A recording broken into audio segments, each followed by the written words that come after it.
ETV ప్రేక్షకులకు నమస్కారం. శుభమస్తు కార్యక్రమంలో ఈరోజు గ్రహఫలం అంశానికి స్వాగతం. ఈనాటి గ్రహఫలం అంశంలో నేటి గ్రహాల స్థితిగతుల ఆధారంగా ద్వాదశ రాశుల వారికి కలిగే శుభాశుభ ఫలితాలు తెలుసుకుంటారు. ఈరోజు శుక్రవారం, దుర్గాదేవికి అత్యంత ప్రీతికరమైనటువంటి రోజు. మానసికమైనటువంటి దృఢత్వం కలగడానికి, ధర్మబద్ధంగా ఎవరినైనా సరే ఎదుర్కోవడానికి మానసికమైనటువంటి ధైర్యాన్ని ఇచ్చే దుర్గాదేవిని ద్వాదశ రాశుల వారు ఏ విధమైన విధి విధానాలతో అర్చించి ధర్మబద్ధమైన విజయాన్ని సాధించాలో ఆ విశేషాలని కూడా తెలుసుకుంటారు. ముందుగా నేటి పంచాంగం. స్వస్తి శ్రీ శార్వనామ సంవత్సరం, దక్షిణాయనం, హేమంత ఋతువు, మార్గశీర్ష మాసం, బహుళపక్షం, క్షమాశస్త్రం కరేస్య దుర్జన కిం కరిష్యతి అతృణే పతితో వహ్ని స్వయమేవోపశామ్యతి. ఇది విదురనీతి, వ్యాస మహర్షి రాసినటువంటి భారతంలోని. ఓర్పు అనేటటువంటి శస్త్రం తన చేతిలో కానీ ఉన్నట్లయితే దుర్జనుడు ఏమీ అతన్ని చేయలేడు. సహనం అంత గొప్పది. ఇక క్రమంగా మేషాది ద్వాదశ రాశుల వారి ఫలితాల్ని పరిశీలించి చూద్దాం. ముందుగా మేషరాశి.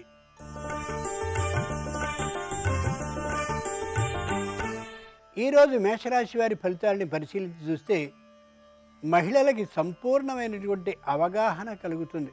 కుటుంబంలో ఎలా వ్యవహరించాలి, శత్రువులతో ఎలా మాట్లాడాలి, ఏ విధంగా ఉన్నట్లయితే కుటుంబం సుఖశాంతులతో ఉంటుందనే అవగాహన బాగా కలుగుతుంది. ఆ విధమైన ఆలోచనతోనే ఉంటారు. వృత్తి వ్యాపారాలని చేసేటటువంటి వారు పోటీదారుల్ని ఎలా ఎదుర్కోవాలి, తమ వ్యాపారాన్ని ఎలా పెంపొందించుకోవాలి, ఆ ఆలోచనల సంబంధించినటువంటి అవగాహనతో కనిపిస్తారు. ఉద్యోగులు ఏ విధమైనటువంటి భయము లేకుండా ఉద్యోగాన్ని చేస్తూ ఉన్నప్పటికీ కూడా తమ గురించినటువంటి చాడీలని పైవారికి వినిపిస్తూ ఉంటే ఏమాత్రము దిగులు లేని తనంతో మంచి అవగాహన కలిగి ఉంటారు అలాంటి వ్యక్తుల పట్ల. పారిశ్రామిక, కార్మిక సంస్థలకి చెందినటువంటి వారు ఉద్యోగులు వేరువేరు ఆలోచనలతో ఉన్నట్లయితే వాటిని ఎలా పరిష్కరించుకోగలగాలి అనే అవగాహనని సంపూర్ణంగా కలిగి ప్రవర్తిస్తారు. విద్యార్థులు ఎలా చదివినట్లయితే, ఎంత సమయం చదివినట్లయితే ఏ విధంగా మంచి శాతాన్ని సాధించగలుగుతామా పరీక్షల్లో అనే విషయాన్ని గురించిన అవగాహన కలిగి ఉంటారు ఈ రోజున. ఈరోజు మేషరాశి వారి అదృష్ట సంఖ్య 5. ధరించవలసిన దుస్తుల రంగు పసుపు. శుక్రవారం సందర్భంగా మేషరాశి వారు దుర్గాదేవిని సువర్ణ గన్నేరులతో అర్చించినట్లయితే కీర్తి ప్రతిష్టలు సొంతమవుతాయి.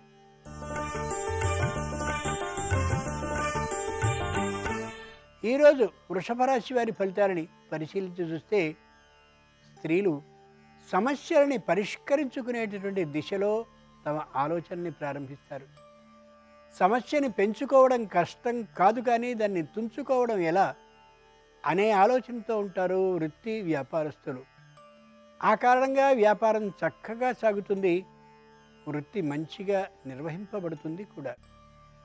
ఉద్యోగస్తులు సమస్య ఏం రాకుండా ఉండాలి అంటే ఏకాగ్రత మాత్రమే దానికి కారణమనే అభిప్రాయంతో తమ ఏకాగ్రతని ఏమాత్రము చెడనిచ్చుకోకుండా ఉండేలా ఉద్యోగాన్ని నిర్వహిస్తారు. పైవారి మందలింపులకు ఏమాత్రము పాత్రలు కాకుండా ప్రశంసల్ని పొందగలుగుతారు.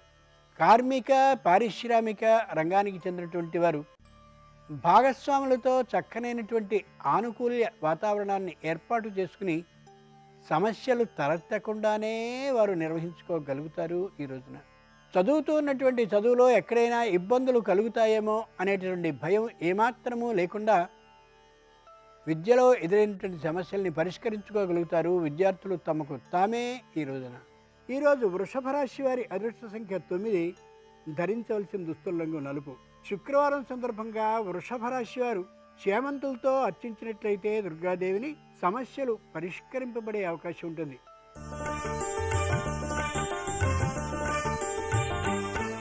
ఈరోజు మిథున రాశి వారి ఫలితాలని పరిశీలించి చూస్తే స్త్రీలు మానసికమైనటువంటి ఆ పరివేదన ఎందుకు వచ్చింది అనే దిశగా బాగా ఆలోచించి ఏవైనా విజయాన్ని సాధించాలనే దృఢ నిశ్చయానికి వస్తారు, విజయాన్ని సాధిస్తారు. వృత్తి వ్యాపారాలు చేసేటటువంటి వారు ఎందుకు ఈ విధమైన ఆర్థిక నష్టం లభించిందనే దిశగా ఆలోచించి విజయాన్ని సాధించేందుకు కావలసినటువంటి ప్రయత్నాల్ని ముమ్మరం చేస్తారు. ఉద్యోగులు ఏ విధమైనటువంటి భయము లేకుండా ఇయ్యబడ్డటువంటి పనిని సకాలంలో సక్రమంగా నిర్వహిస్తూ ఉద్యోగాన్ని గురించినటువంటి భయం లేకుండా చేసుకోగలుగుతారు. ఇంతకు ముందు ఉద్యోగం ఎక్కడ తొలగిపోతుందో అని భయపడ్డటువంటి వాళ్ళు ధైర్యంగా ప్రవర్తించగలుగుతారు. కార్మిక పారిశ్రామిక రంగానికి చెందినటువంటి వారు ఇతర పరిశ్రమలు అలాగే కార్మికులకి సంబంధించిన విషయాల్ని చూసి మానసికంగా దిగులు చెంది ఏ విధమైనటువంటి భయము లేకుండా సమస్యని పరిష్కరించుకునే దిశగా అడుగులు వేస్తారు.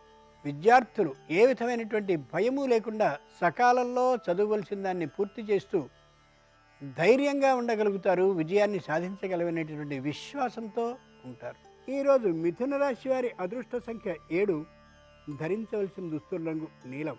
శుక్రవారం సందర్భంగా మిథున రాశి వారు మందారాలతో దుర్గాదేవిని అర్చించినట్లయితే నలుగురిలో గుర్తింపు లభిస్తుంది.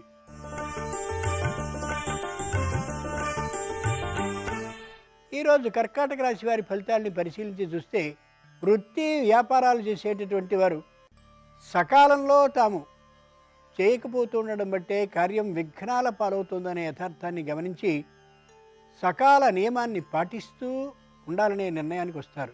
ఉద్యోగులు నిబద్ధతతో పని చేయకపోయినటువంటి కారణంగానే అక్కడక్కడ తప్పులు దొర్లుతున్నాయనే యథార్థాన్ని గ్రహించుకుని ఉద్యోగాన్ని నిబద్ధతతో చేసుకుంటారు. తద్వారా పదవి ఉన్నతికి కూడా అర్హులు అయ్యే అవకాశాన్ని పొందుతారు.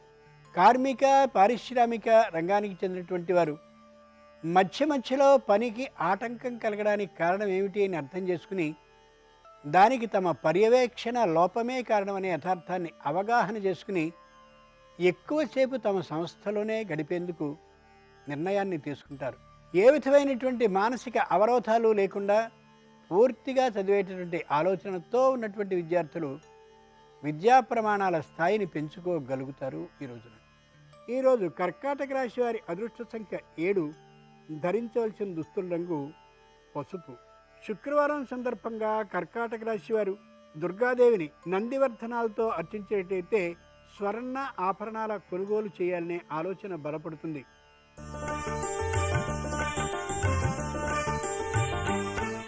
ఈరోజు సింహరాశి వారి ఫలితాలని పరిశీలించి చూస్తే వృత్తినో వ్యాపారాన్నో చేసి అధిక లాభాన్ని పొందాలి, ఆర్థికమైనటువంటి లాభాన్ని తీసుకోగలగాలి అనుకున్నటువంటి స్త్రీలు ఒక క్షణం ఆలోచించి ఆ పనిని విరమించుకుంటారు.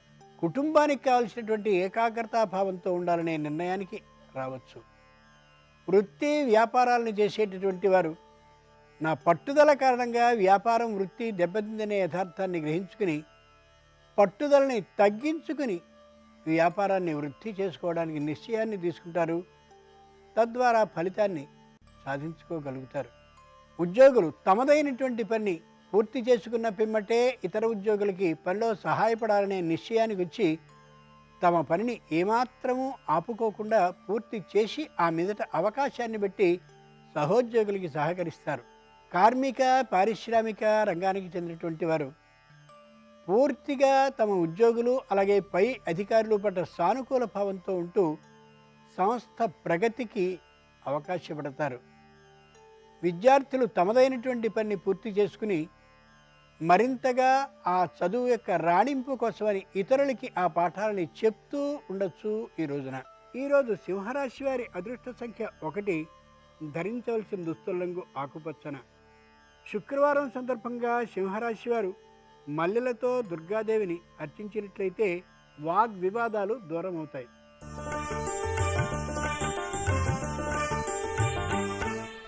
ఈరోజు కన్యారాశి వారి ఫలితాలను పరిశీలించి చూస్తే అధిక ఆదాయ మార్గాల కోసం ప్రయత్నాన్ని చేస్తూ ఉంటారు. విద్యార్థుల్లో విద్యా ప్రమాణాలు మెరుగుపడడం కోసమని ఏ గురువుని ఆశ్రయించాలనే ఆలోచనతో ఉంటారు. వృత్తి వ్యాపారాలు కుంటుపడకుండా మంచి ఆదాయం వచ్చేందుకు ఏ విధమైన చర్యలు తీసుకోవాలి అనేటటువంటి ఆలోచనలతో చర్చోపచర్చలతో వాదోపవాదాలతో ఈ రోజంతా గడుపుతారు. రుణాన్ని తీసుకోకూడదనే నిశ్చయంతో ఖర్చుల్ని నియంత్రించుకోగలుగుతారు. అనారోగ్య భావన ఏమాత్రమూ లేకుండా ఉండేందుకు ఆహార విహారాల్లో ఏ విధమైన జాగ్రత్తల్ని పాటించాలో ఆ జాగ్రత్త ఆలోచనలతో ఉంటారు. చదువు సక్రమంగా రావడం లేదనేటటువంటి ఆలోచన కలిగిన విద్యార్థులు వచ్చేందుకు కావలసినటువంటి అవకాశాలని, ఆలోచనల్ని, సమయ నియమ పాలనని చేస్తూ ఉండొచ్చు. ఈరోజు కన్యారాశి వారి అదృష్ట సంఖ్య 6. ధరించవలసిన దుస్తుల రంగు ఎరుపు. శుక్రవారం సందర్భంగా కన్యారాశి వారు దుర్గాదేవిని చేమంతులతో అర్చించినట్లయితే కుటుంబంలో ఐకమత్యం వెళ్లి విరుస్తుంది.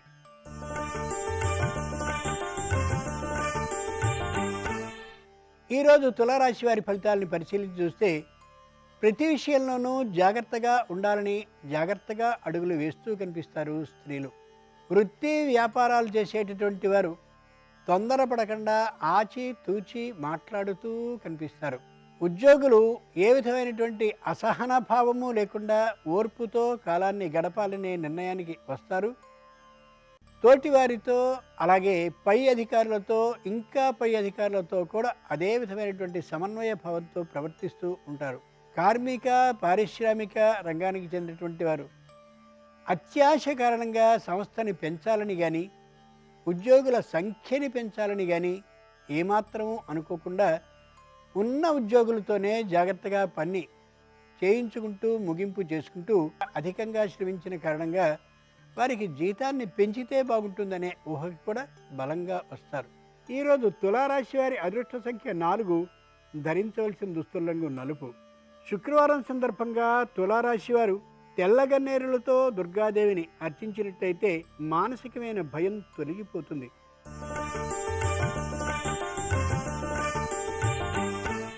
ఈరోజు వృశ్చిక రాశి వారి ఫలితాన్ని పరిశీలించి చూస్తే మానసికమైనటువంటి పరివేదనతో కనిపిస్తారు స్త్రీలు. దానికి కారణం కుటుంబంలో భార్యాభర్తృ అవగాహన కొద్దిగా తగ్గింది అనేదే కారణం. వృత్తి వ్యాపారాలు చేసేటటువంటి వారు ఆర్థికంగా బలంగా ఉన్నప్పటికీ కూడా పెట్టుబడిని సకాలంలో పెట్టనటువంటి కారణంగా వ్యాపారం మధ్యలో కుంటుపడుతుందేమో అనే భయంతో ఉంటారు, దిగులుతో కనిపిస్తారు. ఉద్యోగులు సంపూర్ణంగా తమ పనిని చేసేస్తారు, కానీ అనవసరమైనటువంటి కాలక్షేపం మాటలతో సమయాన్ని వ్యర్థపరుచుకుంటున్నాం అనేటటువంటి ఆలోచనకు వచ్చి దాన్ని పూర్తిగా కట్టుపడేలా చేసుకోవాలని నిశ్చయానికి వస్తారు. కార్మిక పారిశ్రామిక రంగానికి చెందినటువంటి వారు తమ సంస్థా స్థలంలో కాకుండా ప్రయాణాలని చేస్తూ వినోద విహారాలని చేస్తూ సరైనటువంటి సంస్థ నిర్వహణానికి తోడ్పడలేకపోతున్నామనేటటువంటి ఊహలో ఉంటారు. ఈరోజు వృశ్చిక రాశి వారి అదృష్ట సంఖ్య 2. ధరించవలసిన దుస్తుల రంగు తెలుపు. శుక్రవారం సందర్భంగా వృశ్చిక రాశి వారు ఎర్రగన్నేరులతో దుర్గాదేవిని అర్చించినట్లయితే నూతన ఉద్యోగ ప్రాప్తి అయ్యే అవకాశం ఉంది.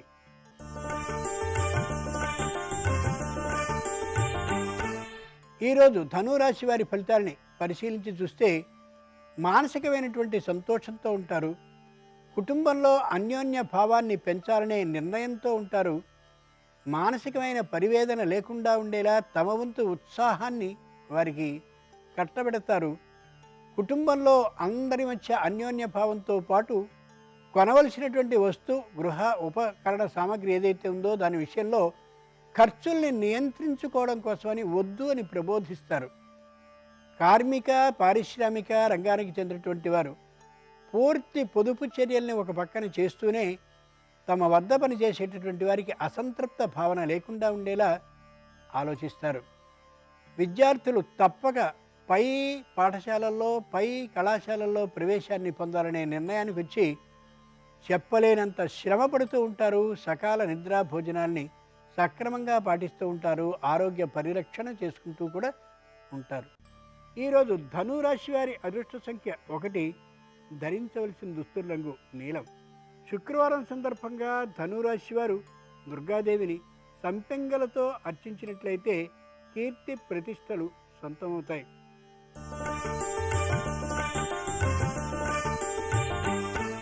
ఈరోజు మకర రాశి వారి ఫలితాలని పరిశీలించి చూస్తే సమయాన్ని ఎక్కువగా వ్యర్థం చేసుకుంటూ కనిపించవచ్చు. సమయం విలువని తెలిసి వృత్తి వ్యాపారదారులు చక్కగా వ్యాపారాన్ని ఇనువడింపజేసుకోగలుగుతారు. ఉద్యోగులు సమయ నష్టాన్ని చేసుకుంటూ బంధువులు ఆప్తులు మిత్రులతో కాలక్షేపాన్ని చేసుకుంటూ సకాలంలో పని ముగించలేకపోతారు. తప్పు చేసినటువంటి ఆ ఆలోచనతో ఉంటారు కూడా. కార్మిక పారిశ్రామిక రంగానికి చెందినటువంటి వారు పెట్టుబడుల్ని సకాలంలో పెట్టనటువంటి కారణంగా సంస్థకి దెబ్బ కలుగుతుందనే యథార్థాన్ని గమనించుకుని రుణాన్ని చేసైనా సరే వ్యాపారాన్ని పెంపొందించుకోవాలనే ఆలోచనతో రుణం వైపుకి అడుగులు వేస్తారు. విద్యార్థులు విద్యా ప్రమాణాలని పెంచుకోవడం కోసమని తీవ్రమైనటువంటి శ్రమని చేస్తారు. నిద్రా భోజనాల కంటే కూడా విద్యకే ప్రాముఖ్యాన్ని ఇస్తారు. సత్ఫలితాలని సాధించుకోగలుగుతారు. ఈరోజు మకర రాశి వారి అదృష్ట సంఖ్య 5. ధరించవలసిన దుస్తుల రంగు పసుపు పచ్చన. శుక్రవారం సందర్భంగా మకర రాశి వారు దుర్గాదేవిని పారిజాతాలతో అర్చించినట్లయితే మానసికమైనటువంటి భయం తొలగిపోవడంతో పాటు ఆర్థిక లాభం కూడా కలుగుతుంది.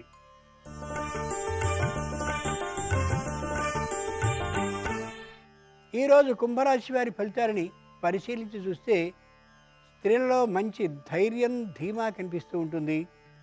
వృత్తి వ్యాపారదారుల్లో ఏవైనప్పటికీ కూడా విజయాన్ని సాధించగలం, ఆర్థికమైన లాభాన్ని పొందగలం అనే ఆలోచన బాగా దృఢంగా కనిపిస్తూ ఉంటుంది. ఉద్యోగులకి చెప్పుకోదగినటువంటి కష్ట నిష్ఠురాలు ఏవీ లేనటువంటి కారణంగా ఉద్యోగ జీవితం సుఖకరంగా ఉంది అని అనుకుంటారు. కార్మిక పారిశ్రామిక రంగానికి చెందినటువంటి వారు తమ క్రింద పనిచేసేటటువంటి వారిలో ఏ విధమైన అనైకమత్య భావన లేనటువంటి కారణంగా ఆనందంగా ఉండగలుగుతారు. వృద్ధులైనటువంటి వారి ఆరోగ్యం సక్రమంగా ఉండే కారణంగా ఆనందంగా ఉండగలుగుతారు. ఆప్తులు బంధువులైనటువంటి వారి రాకపోకలతో కుటుంబాన్ని సంతోషంగా ఉంచుకోగలుగుతారు. ఈరోజు కుంభరాశి వారి అదృష్ట సంఖ్య 6. ధరించవలసిన దుస్తుల రంగు తెలుపు.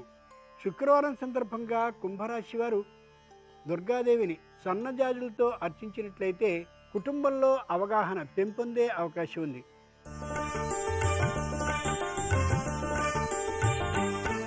ఈరోజు మీనరాశి వారి ఫలితాలని పరిశీలించి చూస్తే మానసికమైనటువంటి ఊగిసలాటతో కనిపిస్తారు స్త్రీలు.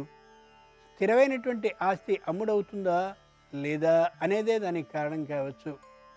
వృత్తి వ్యాపారదారులు తప్పక వ్యాపారాన్ని పెంచుకోవాలని అనుకున్నప్పటికీ కూడా ఆర్థికంగా అంత బలంగా లేనటువంటి కారణంగా ముడిసరుకు లభిస్తుందా అనేటటువంటి మానసిక నిరాశతో కనిపించవచ్చు. ఉద్యోగులు ధైర్యంగా తమ పనిని సక్రమంగా చేస్తూ ఉన్నప్పటికీ కూడా ఏ విధమైన పొరపాటు జరుగుతుందో, అధికారులకి నచ్చుతుందో నచ్చదో అనేటటువంటి మానసికమైన సంఘర్షణతో ఉండొచ్చు.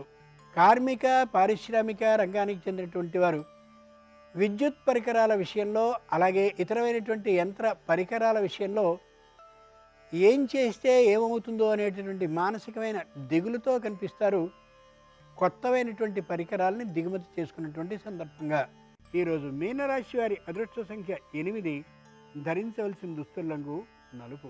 శుక్రవారం సందర్భంగా మీనరాశి వారు దుర్గాదేవిని పారిజాతాలతో అర్చించినట్లయితే ఆకస్మిక ధనప్రాప్తికి అవకాశం ఉంది.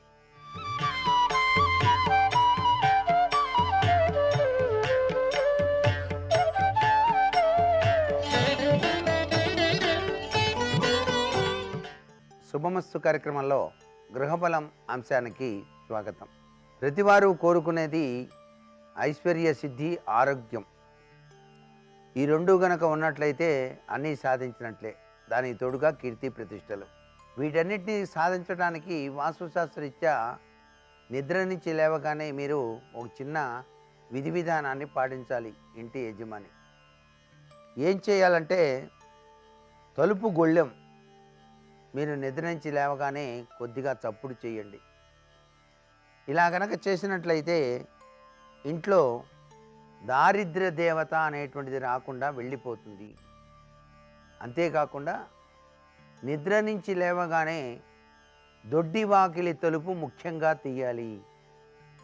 తరువాతనే వీధి గుమ్మం తలుపులు తీయండి. ఇలా ఎవరైతే నిత్యం కూడా ఆచరిస్తారో వారికి లక్ష్మీ కటాక్షం అనేటువంటిది ఆ ఇంట్లో ప్రవేశిస్తుంది. పరుపు కింద మాత్రం బంగారు నగలు కానీ డబ్బులు కానీ పెట్టుకొని నిద్రపోవటం మంచిది కాదు. సహజసిద్ధంగా స్త్రీలు తాము నిద్రించే సమయంలో మెడలో ఉండేటువంటి నల్లపూసల గొలుసును తీసి ఆ పరుపు కింద ఉంచి నిద్రించడం జరుగుతుంది బద్ధకంతో, లేచి బీరువాలో పెట్టుకోలేక. అలాగే పొద్దున్నే పాలవాడికి డబ్బులు ఇవ్వాలి కదా అనే ఉద్దేశంతో పరుపు కిందనే ఆ చిల్లర డబ్బుల్ని కూడా ఉంచుకొని నిద్రించడం జరుగుతుంది. ఇవన్నీ కూడాను మంచివి కావు.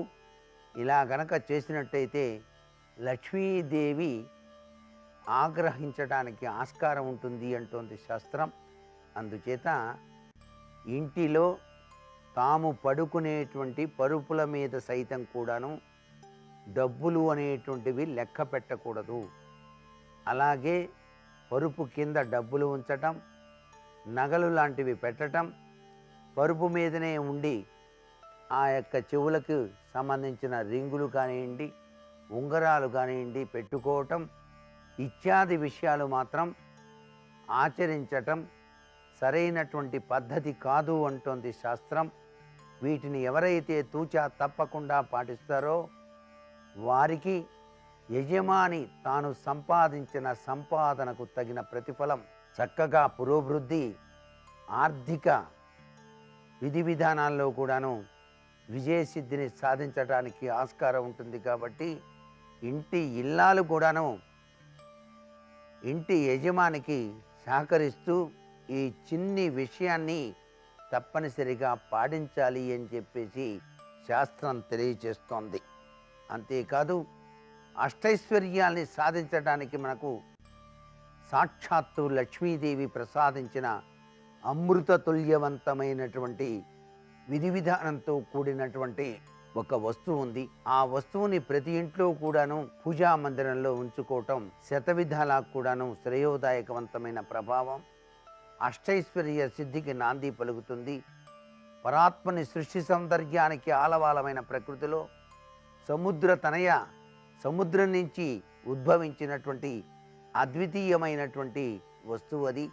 అదే దక్షిణావృత శంఖం.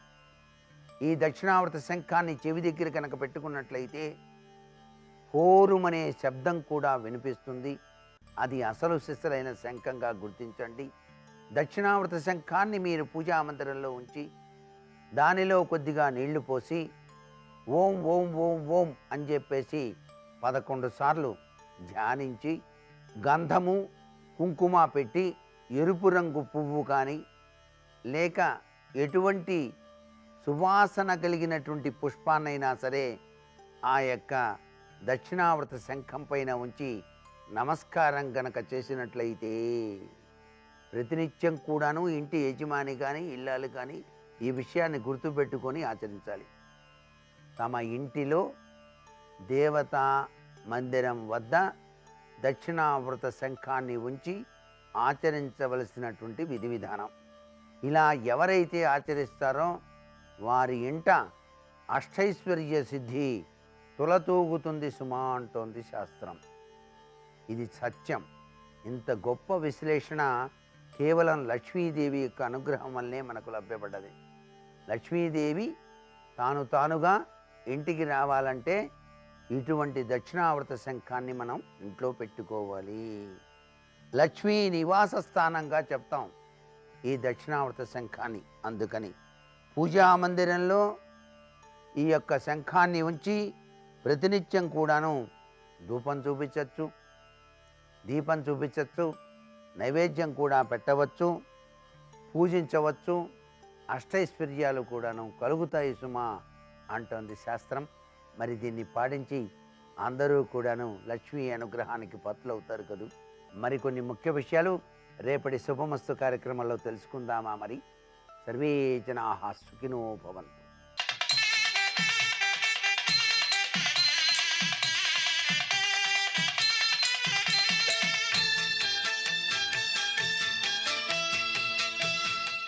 ఈటీవీ ప్రేక్షకులకు నమస్కారం.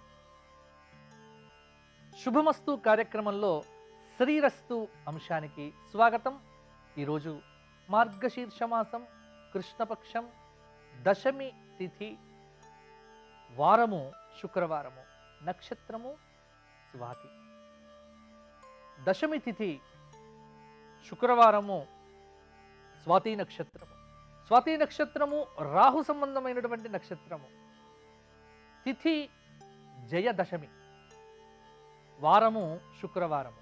అంటే అమ్మవారి యొక్క ఆరాధనకు ఈరోజు చాలా అనుకూలమైనటువంటి రోజు అని చెప్పవచ్చు.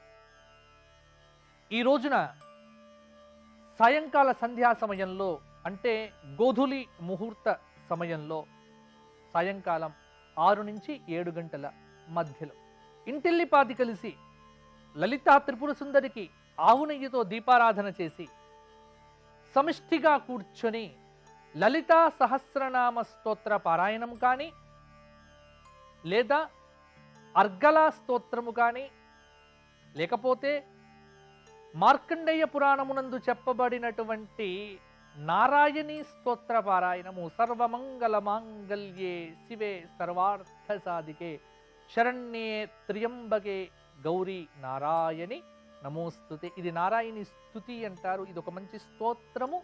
ఈ స్తోత్ర పారాయణము చెయ్యటం వల్ల నరదృష్టి, అలాగే భూత దృష్టి, ప్రేత దృష్టి, చెడు దృష్టులు ఏవైనా సరే తొలగిపోతాయి. ముఖ్యంగా చేతి యందు విభూతిని పెట్టుకొని ఈ స్తోత్ర పారాయణం చేసి ఆ విభూతి జబ్బుపడినటువంటి వారి యొక్క నుదుట పెడితే వారికి ఆరోగ్యముతో పాటు భయాందోళనలన్నీ కూడా తొలగింపచేసి దీర్ఘాయుష్యమును ఆ మహాకాళి, మహాలక్ష్మి, మహాసరస్వతి అనుగ్రహించగలదు. కాబట్టి అమ్మవారిని ఉపాసన చెయ్యటానికి, అమ్మవారి మంత్ర అనుష్ఠానమును ఆరంభం చెయ్యటానికి, అమ్మవారి యొక్క అనుగ్రహమును పరిపూర్ణంగా పొందటానికి ఈరోజు చాలా అనుకూలమైనటువంటి రోజు. అందరూ ఆ తల్లి అనుగ్రహాన్ని పరిపూర్ణంగా పొందాలి కాంక్షిస్తూ నమస్కారం.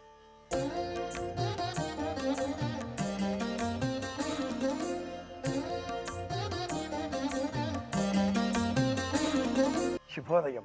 శుభమస్తు కార్యక్రమంలో ఐశ్వర్య సిద్ధి అనే అంశానికి స్వాగతం. పరమాత్ముడికి వివిధములైన పదార్థములను మనం నైవేద్యంగా సమర్పిస్తూ ఉంటాం.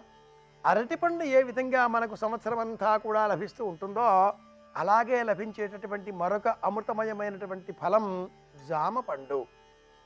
ఈ పండుకే సంస్కృతంలో అమృత ఫలం అని పేరు. గువా ఫ్రూట్ అని ఆంగ్లంలో చెబుతాం. దేశీయ యాపిల్ పండు అని కూడా ఈ పండుకు మరొక పేరుంది. కశ్మీరంలో లభించేటటువంటి యాపిల్ పండు వలన సమస్త రోగాలని దూరంగా ఉండవచ్చు అని ఏ విధంగా చెబుతూ ఉంటారో అదే క్రమంలో దేశీయమైన ఇక్కడ దక్షిణ భారతదేశానికి సంబంధించి దేశమంతా కూడా వ్యాపించినటువంటి అమృతమయమైనటువంటి పండు జామ పండు. జామ పండు తినే సమయంలో ఒక నియమాన్ని పాటించాలి అంటుంది ఆచారం. ఏమిటది అంటే పండుని ఒకరికి ఒకరు పూర్తిగా తినేయాలి. ఒక పండుని ఒకరు పూర్తిగా తినాలి. జామికాయగా ఉన్నప్పుడు తొనకలు చేసి ముక్కలు చేసి ప్రసాదంగా పంచిపెడుతూ ఉంటారు. అందరూ ఒక్కొక్క ముక్క తింటూ ఉంటారు. అయితే జామ పండులో ఏదో ఒక గింజ, విత్తనం, బీజం అమృతమయమై ఉంటుంది. అది ఏ భాగంలో ఉంటుందో తెలియదు కదా. కనుక జామ పండు పూర్ణ ఫలం సంపూర్ణంగా ఒక వ్యక్తి తినాలి అని కూడా సంప్రదాయం చెబుతుంది. కానీ ఆయుర్వేద శాస్త్రం మట్టుకు జామ పండు ఎంత లాభదాయకమో అందులో ఉండే విత్తనాలు, గింజలు అంత రోగకారకం అని కూడా ఈ శాస్త్రం తెలియజేస్తుంది. జామ ఆకులు, జామ చెట్టు వేర్లు, జామ పిందెలు, జామ కాయలు, జామ పండ్లు, వీటితో సమస్తములైన వ్యాధులను మనం అరికట్టవచ్చు. జామ ఆకులు నోట వేసుకుని నమిలితే పుప్పిపళ్ళు, పంటికి సంబంధించిన సమస్త దోషాలు పటాపంచలవుతాయి, మటుమాయమవుతాయి. పళ్ళు గట్టి పడతాయి, చిగుళ్ళు గట్టి పడతాయి, దంతవ్యాధులు తొలగిపోతాయి. దంత క్షయం తొలగించుకోవాలి అంటే తరచుగా పక్షము అంటే 15 రోజులకు ఒకసారి ప్రత్యేకించి పంచమి తిథి, దశమి తిథి, పౌర్ణిమ ఈ తిథులలో జామి ఆకులను నమలాలి అని మనకు సంప్రదాయం, ఆచారమయూఖం ఇలా తెలియజేస్తుంది. అలాగే ఈ జామ ఆకులను దంచి బాగా నూరి ఆ నూరిన ఆకులను కాసింత రసాన్ని ఉంచి పుండ్లపైన, వ్రణాలపైన వేసి పట్టీ కడితే మచ్చ మిగలకుండా ఆ వ్రణాలన్నీ కూడా మటమాయమవుతాయి అని మనకు ఆయుర్వేదం చెబుతుంది. పండ్ల నొప్పులకు జామకాయ పరమ ఔషధం. అయితే ఈ జామ పండు ఎవరికైనా పనికిరాదా అలాంటి వాళ్ళు ఉన్నారా? ఉన్నారు.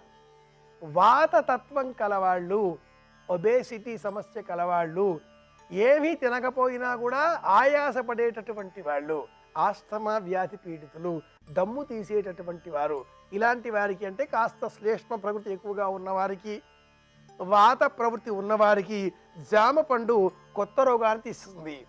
తలనొప్పి తెస్తుంది, కడుపు నొప్పి తెస్తుంది. అలాగే జామ పండు ఎక్కువగా తింటే వచ్చే చిత్రమైన లక్షణం ఒకటి ఉంది. అది ముక్కు వెంట నీరు కారడం. ఎలాంటి వాతావరణమైనా సరే జలుబుకి పరమ ఔషధం జామ పండు తినడం అని చెప్పే ఆయుర్వేద శాస్త్రం. ఈ జామ పండ్లు ఎక్కువగా తింటే ఆ అరికట్టవలసినటువంటి జలుబు కాస్త రెట్టింపుగా మారి ముక్కులోంచి నీరు కారుతుంది అని కూడా ఆయుర్వేద శాస్త్రం హెచ్చరిస్తుంది. ఒక వ్యక్తి ఒక జామ పండు కంటే కూడా మించి అధికంగా ఒక రోజులో తినకూడదు.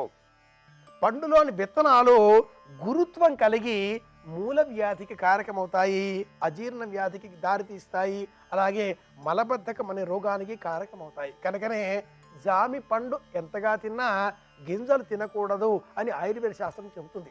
ఆచారంలో చెప్పబడే మాట మట్టుకు ఏదో ఒక ఆ గింజ విత్తనం అమృతమయమైనది అని చెప్పినప్పటికీ శాస్త్ర ప్రమాణంగా నిరూపితమైన అంశం కనుక జామ పండు లాభదాయకమే, కానీ అందులో ఉండే గింజలు కాదు అని మనకు ఆయుర్వేద శాస్త్రం తెలియజేస్తుంది. మూల వ్యాధికి కారణం ఈ గింజలే అని కూడా హెచ్చరిస్తుంది.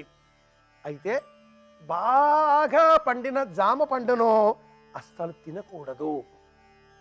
చాలామంది జామ పండు రామచిలుకలకు పెడితే రామ రామ అవి ప్రతిస్పందిస్తాయి కనుక జామ పండు తింటే మాటలు బాగా వస్తాయి అనుకుంటూ ఉంటారు. అది తప్పు. బాగా పండిన మామిడి పండులో పురుగులు ఉంటాయి. బాగా ఏమిటి, ఒక మోస్తరుగా కాస్త మెత్తగా ఉన్న జామ పండును మనం ఓపికగా తెరిచి కాస్త జాగ్రత్తగా వెతికితే మేడి పండులో ఎలా తెల్లటి నులి పురుగులు కనిపిస్తాయో అలాగే జామ పండులో కూడా వెతకాలి, అంతే కనిపిస్తాయి. కనుక బాగా మగ్గిన జామ పండ్లను మనం తినకూడదు. అజీర్ణం చేస్తుంది, కొత్త వ్యాధులు వస్తాయి, మలబద్ధకం చోటు చేసుకుంటుంది, జలుబు చేస్తుంది. జామకాయ ఎంత లాభమో జామ పండు మిక్కిలి అనారోగ్యం. కనుకనే అలాగా ఉండేటటువంటి ఆ పళ్ళని మనం తినకుండా పశుపక్ష్యాదులకు విడిచిపెట్టాలి అనేటటువంటి శాస్త్రం తెలిసిన సనాతనులు మామిడి పండు, జామ పండు వీటిని మనం తినకూడదు. బాగా పండిన పండు కాబట్టి మనం తినకుండా పక్షులకు ఇవ్వాలి అనేటటువంటి దాన గుణాన్ని కూడా ఈ పండ్ల ద్వారానే మనకు తెలియజేస్తారు. సత్యనారాయణ స్వామి వారికి మనం ప్రీతికరంగా చేసేటటువంటి ప్రసాదం నైవేద్యంలో కూడా తప్పనిసరిగా ఉండవలసినవి క్రమంలో కథలో మొదటి అధ్యాయంలోనే చెప్పబడినవి జామ పండ్లు, అరటి పళ్ళు, అలాగే బెల్లము, గోధుమ పిండి, అది లేని ఎడల బియ్యం పిండి. ఈ నాలుగింటిలో జామ పండును అప్పుడక్కడ ముక్కలుగా కోసుకోవచ్చు, స్వీకరించవచ్చు. ఏమైతేనేం యాపిల్ పండు అన్న పేరుతో మనం ఏదైతే తింటూ ఉన్నామో ఈనాటి కాలంలో లభించేటువంటి ఆపిల్ పళ్ళు రోగకారకాలు అవుతున్నాయి. ఎక్కడో ఏ దేశంలోనో అక్కడ ఉండే వాతావరణానికి తగినట్లుగా పెంచి పెద్ద చేసే ఆ పండు అక్కడ త్రెంచబడి కొంతకాలం పాటు ప్రయాణించి శీతోష్ణ పరిస్థితులకు ఎదురొడ్డే విధంగా అనేక రసాయన ద్రవ్యాల చేత అవన్నీ కూడా ఊటలో ఊడ్చబడి అనేక రసాయనాలు స్ప్రే చేయబడి ఆ విధమ మన దాకా వస్తే వాటిని మనం స్వీకరిస్తున్నాం, రోగాల బారిన పడుతున్నాం. కనుక యాపిల్ పండు కంటే దేశీయమైనటువంటి జామ పండు 1000 విధాల శ్రేష్టం. జామ పండు తిందాం, ఆరోగ్యాన్ని కాపాడుకుందాం. పిల్లలకు బాగా బుద్ధి కుశలత కుదరాలి అంటే జామ పండును తేనెలో అద్ది తినిపించాలి అని కూడా ఆయుర్వేద శాస్త్రం చెబుతుంది. శరీరానికి బొమ్మికలకు పటుత్వం కావాలి అంటే జామికాయ తినాలి. గుర్తుపెట్టుకుందాం, జామి పండు దోషకారకం, జామకాయ లాభదాయకం. ఇవి ఈనాటి విశేషాంశాలు. మరిన్ని విషయాలతో మళ్ళీ రేపు కలుసుకుందాం. అందరి క్షేమాన్ని కోరుదాం అని విన్నవిస్తూ శుభమస్తు.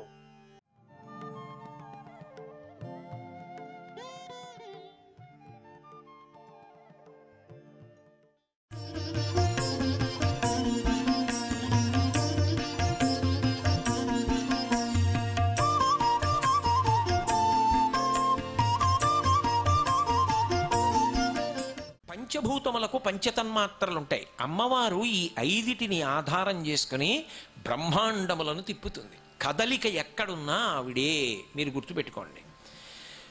బ్రహ్మాండములనన్నిటినీ ఆవిడ తిప్పుతుంది. ఇందులో ఒక చమత్కారం చేస్తుంది. స్థూలభూత సమన్వయం జరగడంలో దోషం వస్తే పెద్ద ఇబ్బంది ఉండదు.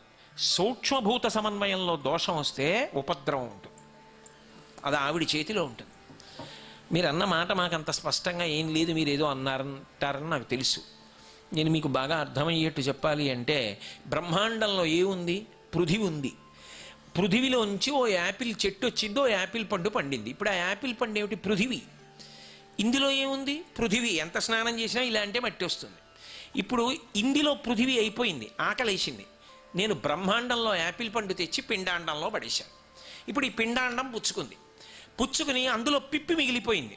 ఈ పిప్పి ఎవరు పుచ్చుకుంటారు? మా నాన్నగారంత గొప్పవారన్నా కొడుకు పుచ్చుకోడు, మా మామగారంత గొప్పవారన్నా కోడలు పుచ్చుకోదు, మా మామయ్య గారు అంత గొప్పవారన్నా అల్లుడు పుచ్చుకోడు, మా అన్నగారంత గొప్పవారన్నా తమ్ముడు పుచ్చుకోడు, మా గురువుగారు మహాత్ముడన్నా శిష్యులు పుచ్చుకోరు. ఎవరు పుచ్చుకుంటారు? బ్రహ్మాండమే పుచ్చుకుంటుంది. బ్రహ్మాండములో ఉన్న యాపిల్ పండు పిండాండములోకి వెళ్ళింది. పిండాండములో మిగిలిపోయిన పిప్పిని బ్రహ్మాండము పుచ్చుకుంటుంది. అలాగే దీనికి వాయువు కావాలి. బ్రహ్మాండములో ఉన్న వాయువు పిండాండములోకి ఎడుతుంది. కల్మషమైన వాయువు మళ్ళీ విడిచిపెట్టినప్పుడు బ్రహ్మాండమే పుచ్చుకుంటుంది. ఎవరు పుచ్చుకుంటారు? బ్రహ్మాండ పిండాండ సమన్వయం చేస్తూ ఉంటుంది ఆవిడ ఎప్పుడు. అలాగే మంచినీళ్లు కావాలి. నేను అలా పెడుతూ గోదావరి తీరానికి వెళ్ళి గోదావరి తీరంలో పాత్ర ముంచి నీళ్లు తాగాను. బ్రహ్మాండంలో నీళ్లు పిండాండంలో పోశాను, దాహం తీరింది. పిండాండంలో కల్మషమైన నీరు కొంత తయారైంది, మూత్రం. ఇప్పుడు అది ఎవరు పుచ్చుకోవాలి? బ్రహ్మాండం పుచ్చుకుంటుంది. ఇందులో స్థూలభూత సమన్వయంలో ఆలస్యం అయిందనుకోండి, ఇబ్బంది ఉండదు. ఏమిటో ఆకలి ఇట్లేదు, ఇంత తింటే కడుపు నిండిపోతాను, తిరిగి వచ్చేస్తోంది అన్నాడు అనుకోండి, 2 రోజులు ఆగి వైద్యుడి దగ్గరికి వెళ్ళినా ఇబ్బంది ఏం లేదు. ముందు జీలకర్ర అవి అల్లం ముక్క నవిలి తగ్గకపోతే అప్పుడు ఎడతాడు. నీరు నిలబట్టం లేదు. ఇలా నీళ్లు తాగితే వెళ్ళిపోతున్నాయి నీళ్లు, ప్రమాదం. డీహైడ్రేషన్ అంటారు కదా, వెళ్ళాలి. 1 గంట పోయిన తర్వాత అయినా వెళ్ళిపోవాలి వైద్యుడి దగ్గరికి. ఇంకా సూక్ష్మభూతం వాయువు, కంటికి కనపడదు, పట్టుకోవడానికి దొరకదు. ఊపిరి అందట్లేదు, బ్రహ్మాండంలో ఊపిరి పుచ్చుకోవట్లా పిండాండం, లేదా పుచ్చుకున్న దాన్ని బ్రహ్మాండంలోకి వదలటల్లా. ఎగూపిరో దిగూపిరో వస్తోంది, 2 రోజులు పోయాక వెళ్తానంటే కుదరదు, ఉత్తరక్షణం తీసుకెళ్ళిపోవాలి. ఇప్పుడు ఈ సమన్వయం ఎవరు చేస్తున్నారు? ఆవిడ చేస్తోంది కదలికలు. ఆవిడ చేస్తున్నంతసేపు తెలియదు. ఆవిడ చేయడంలో ఎక్కడైనా కొద్దిగా ఆపిందనుకోండి, అప్పుడు తెలుస్తుంది ఆవిడ ఏంటో. ఆవిడ చేస్తున్నంతసేపు కృతజ్ఞతతో చేస్తోందని గుర్తుపెట్టుకుంటే అంతకన్నా పూజ లేదు. అందుకే ఎక్కడ చూస్తారా ఆవిడ్ని? పానీయంబులు త్రాగుచున్ కుడుచుతున్ భాషించుచున్ హాసలీలా నిద్రాదులు చేయుచున్ తిరుగుచున్ లక్షించుచున్ సంతత శ్రీనారాయణ పాద పద్మయుగళీ చింతామృతాస్వాద సంధానుండై మరచన్ చిరారిసుతుడే తద్విశ్యమున్ భూవర. నాకు వేసిన ఆకలిలో ఆ తల్లుంది. యాదేవి సర్వభూతేషు క్షుధారూపేణ సంస్థిత నమస్తస్యై నమస్తస్యై నమస్తస్యై నమో నమః. నేను తిన్నప్పుడు నా కడుపు నిండి నాలో కాంతి కలిగితే యాదేవి సర్వభూతేషు కాంతి రూపేణ సంస్థిత నమస్తస్యై నమస్తస్యై నమస్తస్యై నమో నమః. రాత్రి నేను వెళ్ళి పడుకుంటే హాయిగా గాఢ నిద్ర పడితే యాదేవి సర్వరూపేషు నిద్రారూపేణ సంస్థిత నమస్తస్యై నమస్తస్యై నమస్తస్యై నమో నమః. ఇప్పుడు ఆ కదలికలన్నీ ఆవిడవి. ఆవిడ ఎక్కడ లేదు పూజ చేయడానికి. ఇప్పుడు కామాక్షి ఎక్కడుందంటే నేనేం చెప్పను? నీకు వేసిన ఆకల్లో ఆవిడుంది, నువ్వు తిన్న అన్నంలో ఆవిడుంది, నీకు జీర్ణం అవ్వడంలో ఆవిడుంది, పొద్దున్నే సంవరణీకండరములు సడలిపోవడంలో ఆవిడుంది, నీలో ఉన్న పిప్పి బయటికి వెళ్ళడంలో ఆవిడుంది, నువ్వు తీసిన ఊపిరిలో ఆవిడుంది, నువ్వు విడిచిపెట్టిన ఊపిరిలో ఆవిడుంది. ఆవిడ ఎక్కడుందని నింద చేస్తానంటే నేనేం చెప్పను? అంతటా ఉన్నది. ఈ సమన్వయం చేస్తున్నదానని నేనైతే నాకన్నా నీకు కృతజ్ఞత చెప్పడానికి ఎవరున్నారు లోకంలో? ఉపకారం చేసిన వాడికి కృతజ్ఞత చెప్పడం మంచిదే. బ్రహ్మజ్ఞేచి సురాపే చౌరే భగ్నవ్రతే తదా నిష్కృతిర్విహితా సిద్భి కృతజ్ఞో నాస్తి నిష్కృతి అంటాడు లక్ష్మణుడు కిష్కింధకాండలో. ఉపకారం చేసిన వాడిని మరిచిపోయి కృతజ్ఞతతో వాడికి తిరిగి ప్రత్యుపకారం చెయ్యకపోవడం కన్నా ద్రోహం జీవితంలో ఇంకొకటి లేదు. ఉపకారికినుపకారము విపరీతము కాదు చేయ వివరింపంగా అపకారికినుపకారము నెపమెన్నక చేయువాడే నెర్పరిసుమతి. కానీ ఆవిడ అన్ని చేస్తుంటే మరి ఆవిడ పట్ల కృతజ్ఞత లేకపోతే ఇంకా అంతకన్నా కృతజ్ఞత ఉంటుంది? ఆవిడ ఇన్ని ఉపకారాలు చేస్తోందా? నువ్వు పడుకుంటే జీర్ణం చేస్తోందా? నువ్వు నిద్రపోతుంటే ఊపిరి తీస్తోందా? నీకు బిడ్డల్నిచ్చిందా? నీకు బుద్ధి రూపేణ ఉందా? నీకు ద్రవ్యాన్ని ఆర్జించి పెట్టడానికి ఉందా? ఇంత శాంతినిచ్చిందా?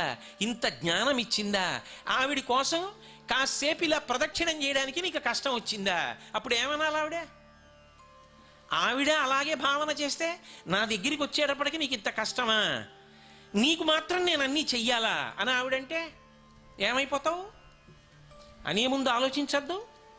అలా చెయ్యగలగడం నా అదృష్టం అంటావా? నీకు ఇలా చేయడంలో నీ క్లేశపడ్డానంటావా? ఏది న్యాయం? అందుకే భావనామాత్ర సంతుష్టాయై నమో నమః. నువ్వు ఏ భావనతో చేశావన్నదా ఆవిడ చూస్తుంది. నేను తరించాను అన్నావా, ఆనందిస్తుంది. చాలా కష్టపడ్డానన్నావా, బాధపడుతుంది. ఇంత కృతజ్ఞుడుగా అంటుంది. కాబట్టి అది అర్థమైందనుకోండి, మనసు ఆవిడ వైపు తిరగకుండా మీరు ఎవరి గురించి ఆలోచిస్తారు? ఎంత ప్రేమతో కదులుతుంది ప్రతి విషయంలో ఆవిడ. అమ్మ నిన్ను స్మరించకుండా ఎక్కడ ఉండనమ్మా కామాక్షి, నువ్వు తప్ప ఏది జ్ఞాపకానికి వస్తుంది? అందుకే మహాస్వామి వారు పల్లకి ఎక్కితే కామాక్షి కామాక్షి కామాక్షి కామాక్షి అంటూ పల్లకి మొయ్యమనేవారు. ఆ పేరు వినపడకపోతే ఆయన ఉండలేకపోయేవారు. అది ధన్యత. ఆ పండిన భక్తియే జ్ఞానము. కాబట్టి ఇప్పుడు ఆవిడ కంచన కాంచీ తిలకం, శ్లోకంలోకి రండి. కంచన కాంచీ తిలకం కరధృత కోదండ బాణ శృణిపాశం. ఆ తల్లి 4 చేతులలో 4 ఆయుధములను పట్టుకున్నది. కామాక్షి ఏవి పట్టుకున్నదో అవే లలితా త్రిపుర సుందరి కూడా పట్టుకున్నది. కాబట్టి కరధృత కోదండ బాణ శృణిపాశం కఠిన స్తనభర నమ్రం. నేను మీతో మనవి చేశాను కదూ, అమ్మ గురించి మాట్లాడేటప్పుడు బిడ్డడు ఎంత ప్రేమతో ఎంత భక్తితో మాట్లాడతాడో అలా మాట్లాడాలి తప్ప అమ్మ గురించి మాట్లాడేటప్పుడు కూడా నీచమైనటువంటి భావనతో విషయాన్ని పరిశీలనం చేయకూడదు.